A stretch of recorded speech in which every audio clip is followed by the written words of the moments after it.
Jeg har fået diagnosen autoimmun. Mit immunforsvar angriber min krop.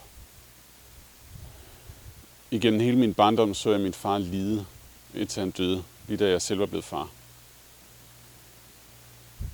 Ligesom mig havde han rygsøjlegigt.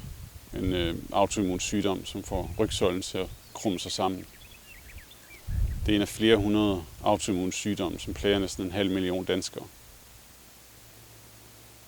Men jeg nægter at dø syg som min far. Så vi smed alt, hvad vi havde i hænderne, og tog børnene med ud på et eventyr. Vi rejste rundt i Europa i flere måneder. Vi rejste så langt væk vi kunne, for at komme så tæt på som muligt på, hvad der virkelig betyder noget.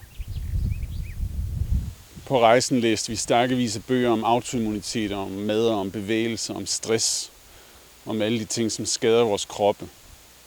Om den moderne fødevareindustri og deres kunstige fødevareprodukter, som jeg har levet af hele mit liv. Og det begyndte at gå op for mig. Jeg er ikke syg.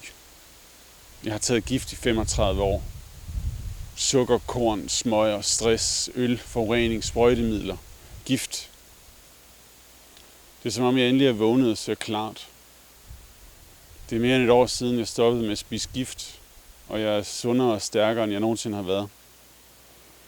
Nu vil jeg lære, hvordan jeg lever som et naturligt menneske i en unaturlig verden. Ikke bare overlever.